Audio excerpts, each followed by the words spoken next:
Savannah Guthrie's husband, Michael Feldman, is speaking out as the search continues for her missing mother, Nancy Guthrie, and said he feels mostly unhelpful, adding that he's simply trying to be responsive during the desperate search.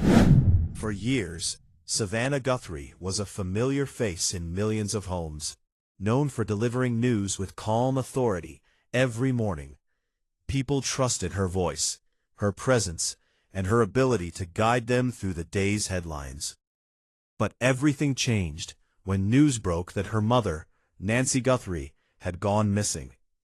What started as a quiet concern quickly turned into a nightmare that no family is ever prepared for. Nancy, an 84-year-old woman living on a peaceful street in Tucson, vanished from her home during the night. At first, there was confusion, then worry, then fear. Neighbors noticed police cars, flashing lights, and officers walking carefully around the property. A small handmade sign appeared near the driveway, left by someone in the neighborhood. It read, "Dear Guthrie family, your neighbors stand with you." It was simple, but it meant everything. Inside the home, investigators found signs that something was wrong. Blood near the porch. A security camera that had been pulled from its place. Personal items, like a phone and wallet, still inside. These details turned a missing person case into something far more serious. The authorities soon confirmed what the family already feared. Nancy had been taken against her will. As the hours passed, the story spread. Local concern turned into national attention. People across the country began following every update, every rumor, every small detail. Savannah, usually the one asking questions, was now living inside one of the worst stories imaginable. Alongside her siblings, she released emotional video messages, pleading for her mother's safe return.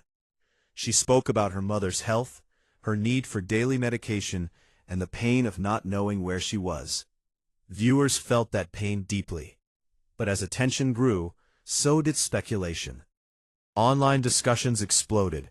People began analyzing everything: the timeline, the cameras, the family's statements. And slowly, unfairly, attention began shifting towards Savannah's husband, Michael Feldman. Reports surfaced that he had chosen not to speak publicly in detail and was limiting communication outside official channels. For some, this was understandable. A family in crisis protecting their privacy. For others, especially online, it raised questions. Fans began to worry, not because of facts, but because of silence. In moments like these, silence can feel louder than words. Rumors formed quickly. Comment sections filled with fear and confusion. Was the family being advised by lawyers? Were investigators asking for quiet? Or was something else going on? None of these questions had confirmed answers, but in the absence of clear information, imagination filled the gaps. It became a shared emotional storm, where grief, fear, and speculation collided in real time. As law enforcement continued working behind the scenes, they asked the public to remain patient. Investigations, especially kidnappings, are careful and slow for a reason. Too much public information can damage progress, alert suspects, or cause false leads. According to officials, many details could not be shared without risking the case. At the same time, the family was advised to limit what they said publicly. This included Savannah, her siblings, and her husband. Michael Feldman later stated that he felt mostly unhelpful, and that his role was simply to be responsive when asked, not to lead the public conversation. From a legal and investigative standpoint, this made sense. But from the outside, especially to fans used to constant updates, it felt unsettling. Social media does not handle uncertainty well. When people do not receive clear answers, they often assume the worst. Some online users began claiming that Michael was blocking the investigation, not because of evidence, but because he was not actively speaking. This is an important distinction. Choosing silence is not the same as obstruction, but in emotional situations, that line becomes blurred in the public mind. The reality is that families in crisis are often told to follow investigators' instructions closely. That can mean avoiding interviews, limiting statements, and keeping certain information private. Yet to viewers watching from a distance, these actions can appear suspicious when they are actually protective. Meanwhile, ransom messages added another layer of fear. Emails sent to media outlets demanded millions of dollars in cryptocurrency, and included specific details about Nancy's home that suggested real involvement. Deadlines were given. Threats were implied. Savannah and her siblings responded with more video pleas, asking for proof of life and begging for mercy. Through it all, Michael remained largely out of view. Some fans defended him, pointing out that not everyone processes trauma publicly. Others questioned why he wasn't speaking more. This divide created tension in the audience. It is important to understand how quickly narratives form online. A single headline, a few unclear words, or a lack of public comment can spiral into accusations. But law enforcement never stated that Michael Feldman interfered with the investigation. No official source confirmed obstruction of any kind. Still, worry spread. The phrase "blocking the investigation" became more about fear than fact. It reflected how desperate people were for answers, and how uncomfortable uncertainty can be. Silence, in this case, became a symbol, not of guilt, but of how powerless everyone felt watching from the outside. As days turned into weeks, the emotional weight of the situation only grew heavier. Savannah continued appearing on television when required, maintaining professionalism while clearly carrying deep pain. Those close to the family said faith and prayer became central to how they survived each day. The public, meanwhile, remained divided. Some demanded transparency, believing that public pressure could help. Others urged compassion, reminding everyone that this was a family living through real terror, not characters in a story. This is where the conversation becomes important. When a tragedy involves a public figure, the line between public interest and private suffering becomes very thin. Viewers want information. They want reassurance. They want resolution. But investigations do not move faster because of online theories. Law enforcement continued asking for verified tips only, and warned against spreading rumors. They emphasized that speculation, no matter how well-intended, could hurt the case. As for Michael Feldman, his role remained the same: support his family, follow guidance, and stay focused on Nancy's safe return. There was no public evidence that he blocked investigators. What existed instead was fear. Fear fueled by silence, fear fueled by the unknown, and fear fueled by love for a woman who had not yet come home. This case became a lesson in how quickly worry can turn into suspicion when information is limited. It showed how audiences, even caring ones, can unintentionally add pressure to families already breaking under it. As of now, the facts remain simple and painful. Nancy Guthrie is still missing. The investigation is ongoing. The family continues to hope. Everything else, the rumors, the accusations, the online debates, exist outside confirmed reality. What remains most important is remembering that at the center of this story is not a headline or a theory, but a mother, a grandmother, and a family waiting for answers. Until those answers come, restraint, empathy, and patience matter more than speculation. The worry fans feel is real, but so is the damage that careless assumptions can cause. In moments like this, the kindest thing the public can do is allow investigators to work and families to grieve without judgment, holding on to hope rather than suspicion. When the news first began to spread, it did not sound real to many people who heard it. For years, millions had watched Savannah Guthrie greet the nation every morning with calm confidence.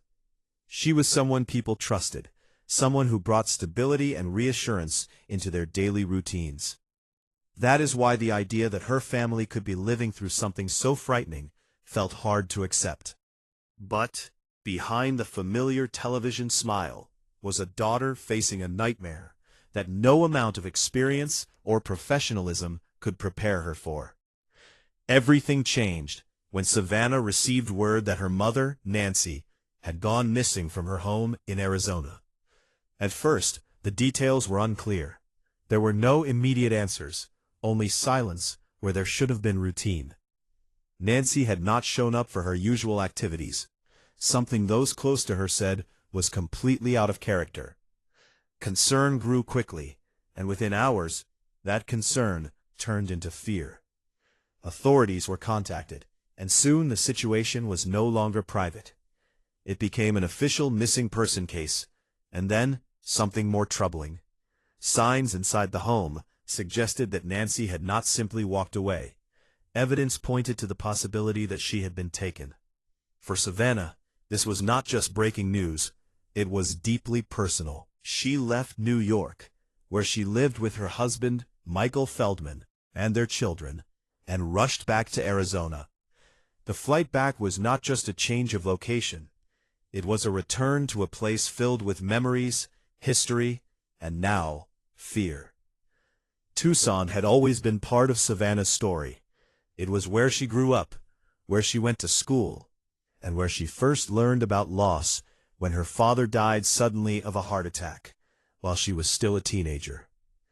That early loss shaped her in many ways, pushing her toward journalism and a desire to understand the world. Now, decades later, she was back in the same city under very different circumstances, facing the possibility of losing another parent. People who knew Savannah from her early years in Tucson often described her as driven and grounded. To them, she was not just a national figure, but a hometown success story. That made the situation even more painful for those watching from afar. Friends, former classmates, and neighbors followed every update closely, hoping for good news that did not come. At NBC, where Savannah had worked for nearly 20 years, co-workers spoke quietly about how difficult it was to watch her go through this. Many said they felt helpless, unable to do anything other than offer support and wait. Despite being surrounded by journalists, cameras, and constant attention, Savannah's family tried to keep some parts of their life private. In the early days after Nancy disappeared, Savannah and her siblings stayed close together, leaning on one another for strength. They initially stayed with family members who lived nearby, but as media attention increased, they made the difficult decision to move into a gated community. It was not about secrecy, it was about safety and space to breathe. Every moment felt heavy, and every phone call brought a rush of anxiety. As days passed, the emotional strain grew stronger. There were moments of hope, followed by long stretches of uncertainty. Savannah eventually spoke publicly, not as a television host, but as a daughter desperate for help. In a video shared on social media, she asked anyone with information to come forward. Her words were simple and direct. She said the family believed her mother was still alive and urged people not to look away. The video was not dramatic or polished. It was raw, honest, and filled with quiet fear. Viewers responded immediately. Messages of support flooded in from across the country and beyond. Many said they had never seen Savannah like that before, and the vulnerability made the situation feel even more real. As the public waited, investigators worked behind the scenes. Tips began to come in, some promising, others confusing. Law enforcement followed each lead carefully, knowing that even a small detail could matter. Still, nothing had yet brought clear answers. The family remained in a painful state of waiting, holding on to hope while preparing themselves for uncertainty. There was no sense of closure, only a growing awareness that time was important. Every hour felt like it could change everything. As the investigation continued, rumors also began to spread online. Social media users speculated endlessly, often without facts. This added another layer of stress for the family, who were already struggling to process what was happening. Authorities urged the public to be patient and responsible, reminding everyone that spreading unverified information could hurt the case. For Savannah, balancing public attention with private grief became a daily challenge. She was used to being in the spotlight, but never like this. This time, the story was her life, and the outcome was unknown. The disappearance of her mother was not just a headline. It was a wound that stayed open with every passing day. Friends described Savannah as strong, but strength did not mean she was unaffected. Behind closed doors, the family wrestled with fear, hope, and exhaustion. They clung to routines where they could, because routine was one of the few things that still felt normal. At the same time, they had to face the reality that their lives might never return to the way they were before. As the first week came to an end, the case reached a point where waiting felt unbearable. No clear breakthroughs had been announced, and yet the sense that something important had happened inside Nancy's home that night would not go away. Investigators remained careful about what they shared publicly, choosing their words with caution. For the family, that silence was both necessary and painful. It meant progress might be happening, but it also meant they were left to imagine possibilities on their own. The story was no longer just about a missing person. It had become a test of patience, faith, and resilience. And, as the nation watched closely, one truth stood above everything else. A mother was missing. A family was searching for answers, and the outcome was still unknown. This was only the beginning of a long and uncertain journey.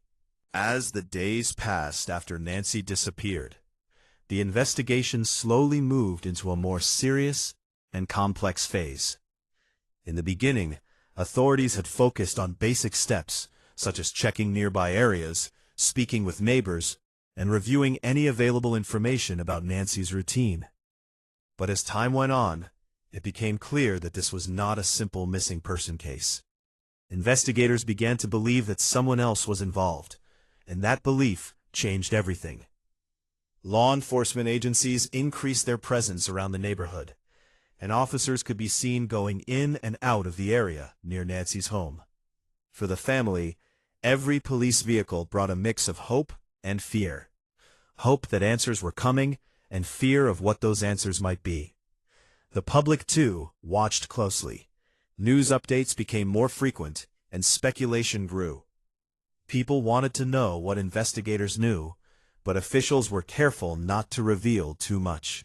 They explained that sharing details too early could hurt the case. Behind the scenes, teams were working long hours, following leads that came in from across the state and beyond. Some tips came from people who claimed to have seen something unusual. Others were based on guesses or misunderstandings. Each one had to be checked, no matter how small or unlikely it seemed. During this time, authorities confirmed that they were working closely with the Federal Bureau of Investigation, a step that signaled just how serious the situation had become. The involvement of federal agents meant more resources, more technology, and more pressure to get things right. Still, progress was slow, and patience was tested. Then, about a week after Nancy was last seen, a moment arrived that changed how many people viewed the case. Law enforcement released information about newly recovered security footage from near Nancy's home. This footage had not been available at first, which made its appearance all the more unsettling. The video showed a person approaching Nancy's front door in the very early hours of the morning.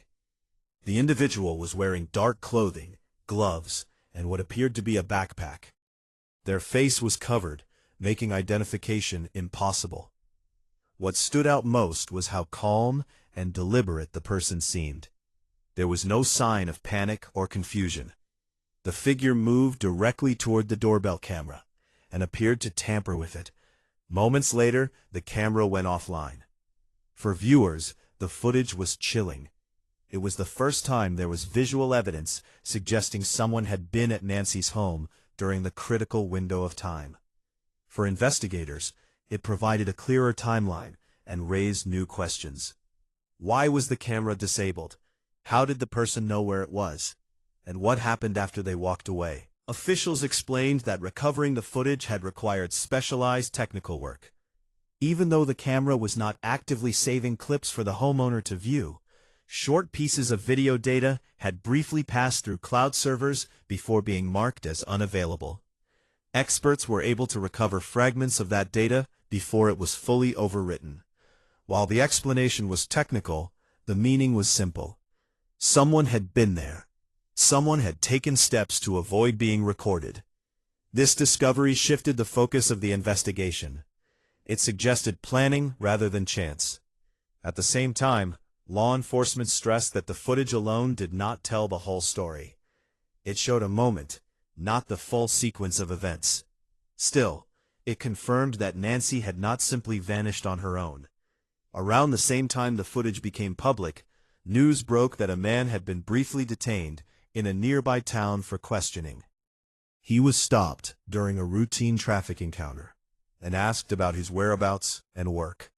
According to officials, he cooperated fully and denied any involvement. After several hours, he was released without charges. Authorities made it clear that he was not considered a suspect. For the family, the detention brought a brief surge of hope, followed by disappointment when it led nowhere. For the public, it became another source of speculation. Online discussions exploded, with many people drawing conclusions far beyond what the facts supported. Law enforcement quickly reminded everyone that questioning someone does not mean guilt. They urged restraint and responsibility. During this period, tips continued to flood in. Phone lines and online forums were overwhelmed. Some people claimed they recognized the figure in the video by their posture or walk. Others reported seeing unfamiliar cars in the neighborhood. A few tips came from people far away, convinced they had spotted Nancy in another state. While every report was taken seriously, many turned out to be false or unrelated. Sorting through this information became a massive task. Investigators had to separate useful details from noise, a process that took time and patience. At one point, authorities confirmed that physical evidence had been collected near Nancy's home, including a pair of gloves found in the area. These items were sent for testing, but officials did not share results, explaining that doing so could compromise the investigation. This silence, while necessary, was difficult for the family and the public. It left space for fear to grow. Throughout all of this, Savannah remained largely out of the public eye, focusing on her family. When she did speak, her messages were careful and hopeful. She thanked those who offered support and repeated her belief that her mother was still alive. Her words carried weight, not because they offered answers, but because they showed determination. She was not giving up, even when the waiting felt unbearable. Law enforcement leaders also spoke to the public, asking for calm and cooperation. Pima County Sheriff's Department emphasized that investigations like this rarely moved quickly, and that patience was critical.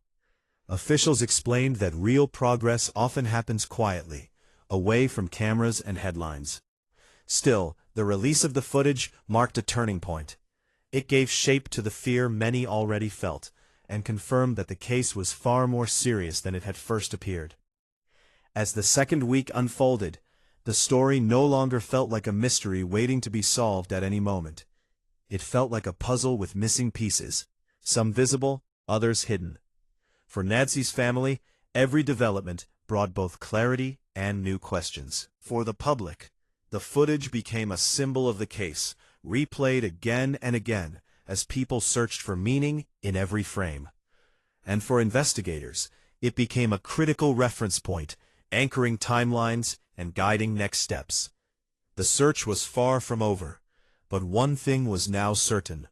Someone had stood at Nancy's door in the dark, made a deliberate choice, and set events into motion. What that choice meant, and how it would eventually be understood, remained unknown. As the investigation continued, All eyes stayed fixed on the next update, hoping it would finally bring answers instead of more questions. As the investigation moved forward, it became clear that the case was entering a phase that often brings more questions than answers. By this point, investigators had confirmed that Nancy's disappearance involved outside interference, yet they still did not have enough evidence to explain why it happened or who was responsible. For the family, this stage was one of the hardest to endure. The initial shock had passed, and the constant adrenaline of the early days began to fade, leaving behind a quiet, heavy uncertainty. Each morning brought the same hope that new information would arrive, and each night ended with the same unanswered questions. For the public, the case had become both deeply personal and strangely distant. Many people felt connected because of Savannah's public role, yet they were separated from the truth by the limits of what investigators could share. During this time, conversations began to shift. Instead of focusing only on what was known, people started to ask what might have happened. These discussions grew louder after several former law enforcement officials shared their thoughts publicly. Among them was Dan Bongino, who spoke about the case during a media appearance. He made it clear that he was not speaking for investigators, and that his comments were based on general experience, not inside information.